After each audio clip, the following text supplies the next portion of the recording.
Good evening, everyone.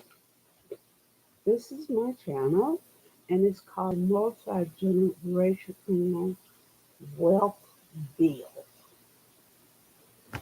Uh, I have a co-host.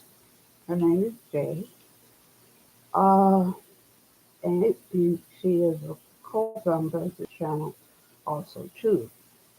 I spoke with her a little while ago, and she said she'll let me know when uh, she can come on with me.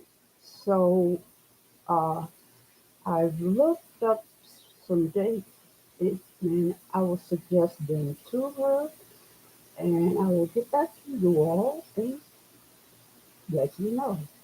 Uh, to, then I figured there are some things that I can start with and then we can finish when she come on. Oh, okay. So again, this is my channel. And this is a series called Multigenerational Wealth Build. Okay, so today, what I am going to do is first let you know how I got started with building mine. First, I realized that uh, I had too many expenses and things that were not necessary. So I had like, how many, let's see, about three, four uh, cards. Uh, this was like Sears when we had Sears. Uh, then it was Visa, uh, a number of other expenses. Then I realized I have no expenses. My daughter was young.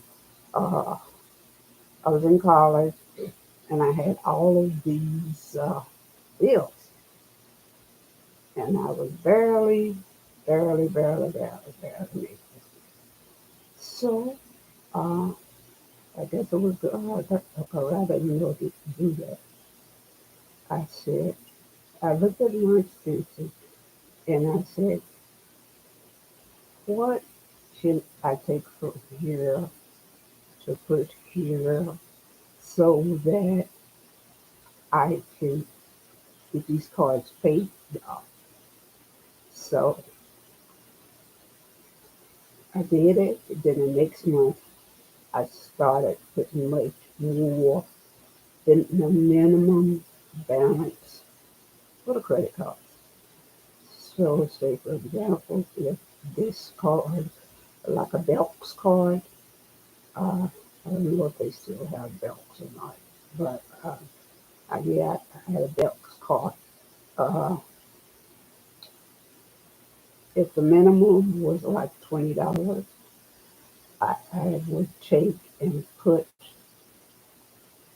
$10 extra the next month. Uh, and then the next month until I got that paid off. Then it would be, I would take maybe the Sears card. They said that was like $35 per month. Then I said, well, I got this card paid off. So why don't I put a little extra more on this next card? So I went up to $15 per month until I got that card paid off. So that's how I did it until finally all the credit cards were paid off. And all I had was the necessary things to live by. And that was like rent, utilities, gas, uh, extra money for any expenses that like for the car. I would put those aside. And so that's where I got to have more and more that I could use for investments. So this took me until here uh, in the new state, whereas my daughter talked to me one day and I was like preparing for and paying uh, life insurance, uh, things like that. And she just said, I'm here and talked to me one night. She said, why don't you invest? And I said, in what? And so she started telling me, and she said, I said, this is for like when I'm going, you want to have to worry about anything, that the insurance is there and it pays for everything extra. She said, why don't you invest that money and then it can be, grow over the years, whereas it would be me leaving something for her and also would pay for anything that's necessary that I would need after, you know, God called me home. And so I started thinking about, I said, okay, uh, I'll do that. And right away, since I've been having extra bills, I think I started with $50 investment. And now it's $100 investment a year for every single month. And then it goes up and goes up and goes up as I get uh, more money. Then I give it to her to invest. So I am leaving her something after I go because that's what parents are supposed to do and that's what it says in the Bible. Uh, my father did that, but because of uh, dishonest people in my family and narcissistic, narcissistic people in my family, feeling that they should have and not sharing with the family. They took this, I don't know what you call it, what a parent is supposedly, I can't get the name right now, but anyway, uh, they uh, pushed us into signing over our part of what Daddy left us. And this is very upsetting to me because this is something that he wanted me to have and his granddaughter. So it's very upsetting.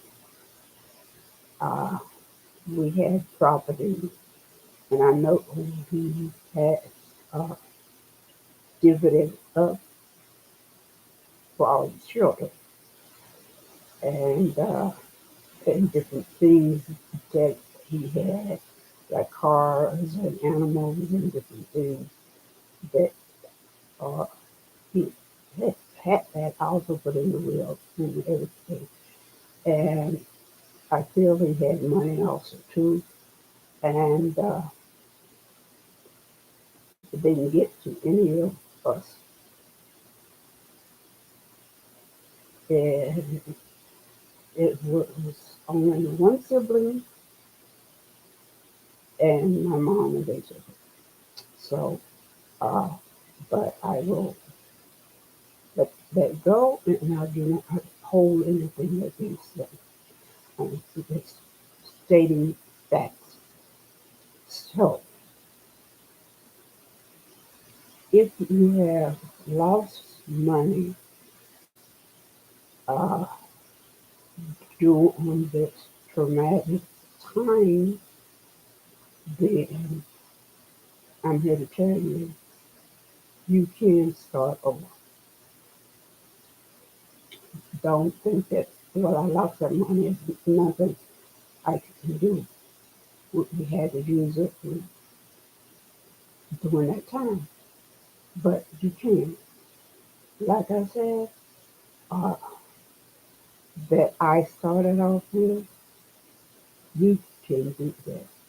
Decide on the goal, what it is going toward. Like for me, it's for my daughter. So I give that money for an investment account she has set up. So, and when I can, I give her more and more and more. Okay. Uh, so my goal is for her money to have later. I also give her money to put aside for vacations every year. So there's two goals I have. You also can have two goals. Uh, and that's what I do. I do not touch this money. I just give it to her, and I don't even put this money in my budget. I just give it to her, and she can put it in investment and they save it for when we go on a vacation. So that's how I am doing. And don't say you can't afford it. Yes, you can. I do not make that much money. But because I budgeted everything down to the penny, I have this money to give her for our vacations every year and also for investment. You can do this also too. So decide on the goal, be the first step. What do you want? Okay, it is good for you to leave money for your children. Please write that down. The next thing is take action. Put down the amount of money that you make every month or every 2 weeks or every week. It's probably best to put it down every month. That's what I do. I have a budget every single month. Then after that, you declutter your finances. Say, for example, you spending mm, on your nails, say, for example, getting a pedicure and manicure, uh, $40 for the nails, maybe $20 for the manicure, pedicure. That's $60. And if you're doing it every 2 weeks, that's $120. Okay? So say you cut it down to once a month. Okay, that's $60. So that is money that you can tax on to the highest card or expense that you have that you could pay out. So say for example that is your car payment. Okay, take that $60 and your car payment is $350 per month. So take that extra $60 and put it on that $350 per month. So that amount is $410 you are paying instead of the minimum. That means it's going to take you less time to pay it off than before. Okay? So then you're going down to another expense. Say you are spending every day Starbucks, and that's like $89 per day. And so that's like $45 a week. You know, you take that $45 per week and make your own coffee at home, put a cup, and go to work. So that extra money that was sitting in on Starbucks, that's almost wow, $200.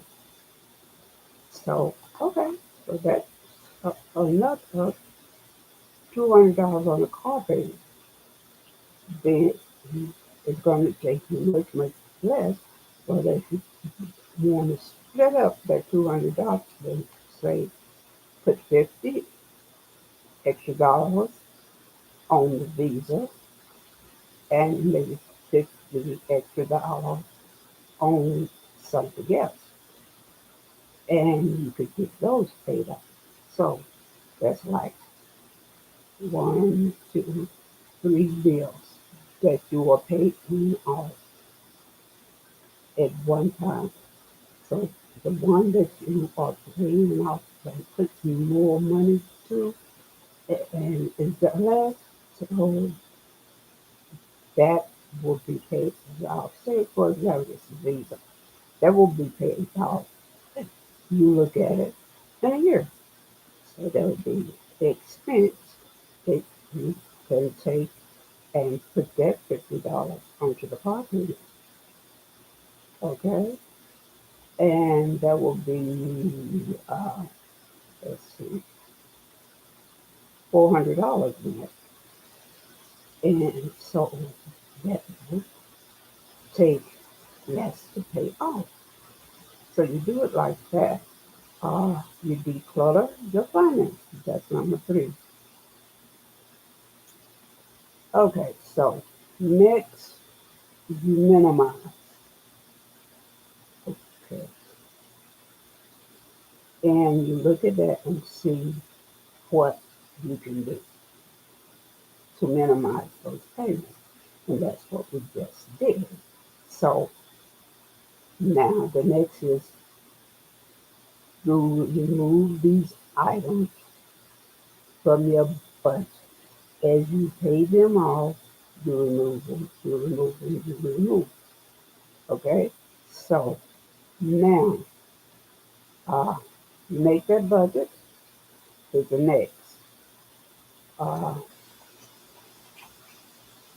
okay? So, um, this is the expenses you have.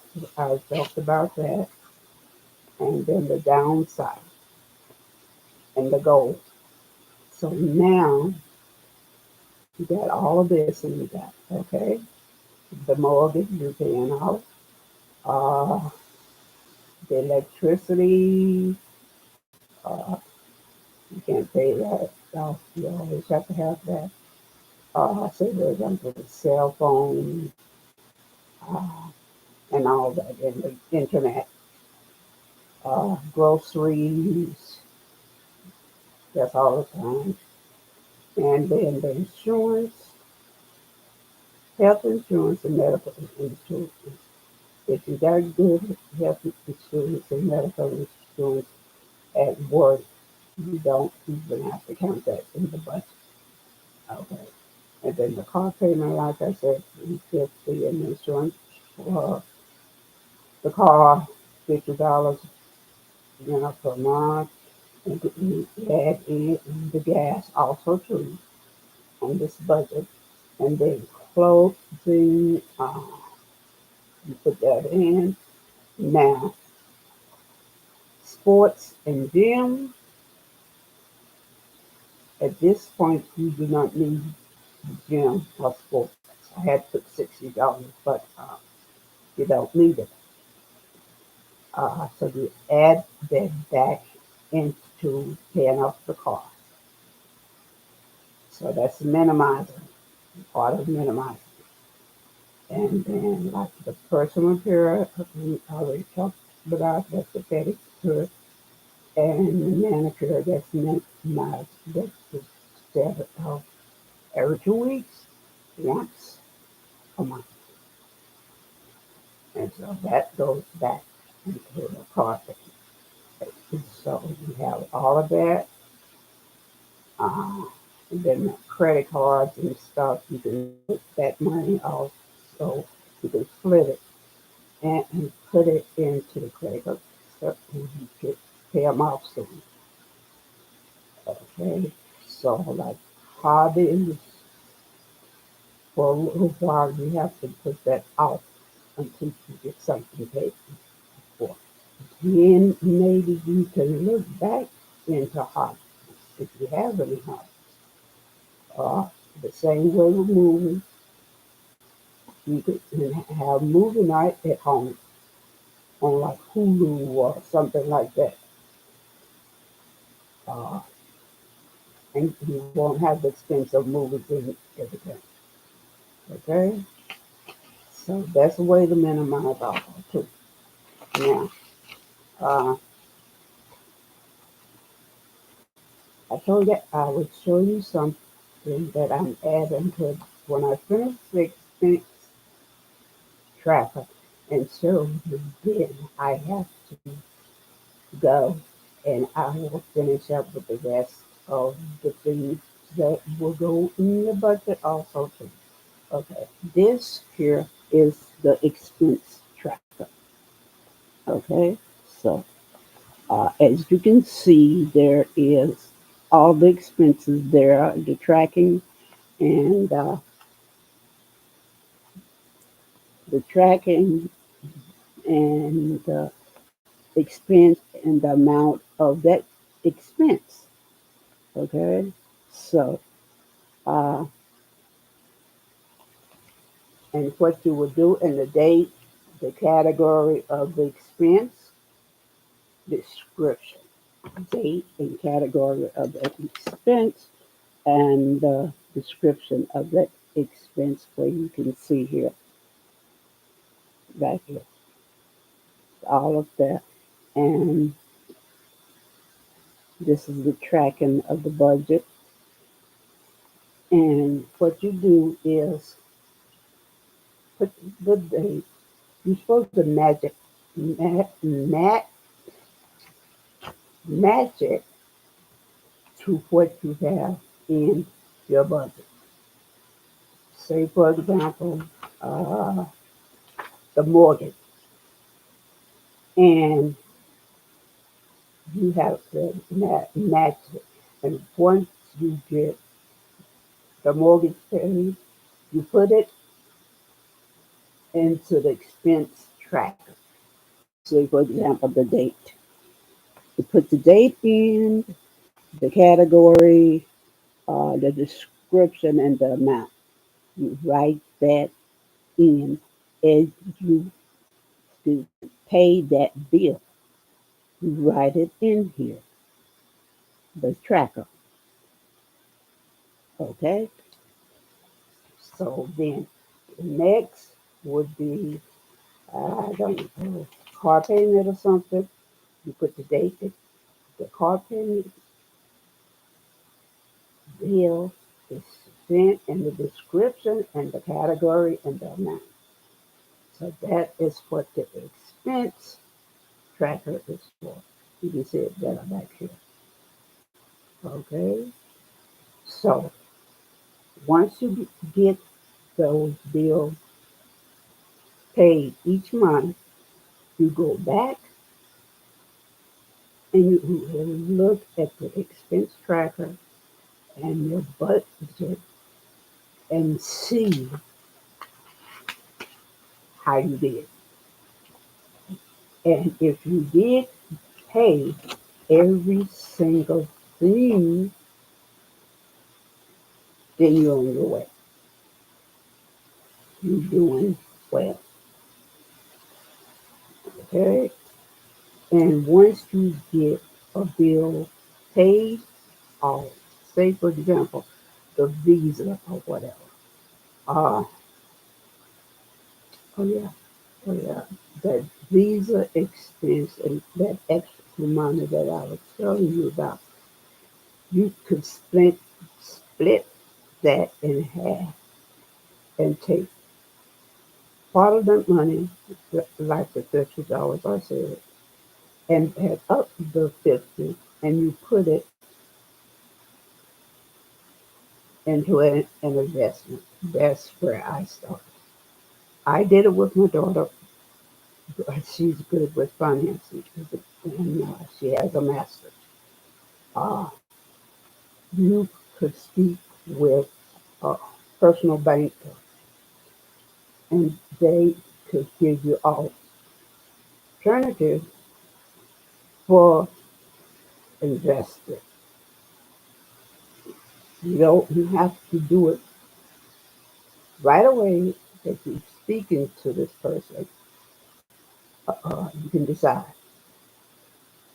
Okay? So that is a start. Or you could start with a savings account. But that's too tempting for you to get back in there, I know. So it's better to go with an investment. Okay. So, okay, I've done the tracking and minimizing the budget. And let's go back over what we've done today and what you will have to do. Okay, so we have gone with the moving thing, okay, minimizing, decluttering, taking action, and deciding your goal. So the next thing will be making a budget, actually. And there will be other things that are in the budget book, and I can show you the budget book and tell you where I got it from. Uh, and it has a lot of good things in it, but that will be for the next time. So I hope you took down notes as we went through. If you didn't, I will go over review the next time or when my co-host is on before she does her part. So I hope this helped you out and thank you for coming and take care of yourself and each other. Until next time, please pass it on. and this is multi-generational wealth build. This is a series saying good night.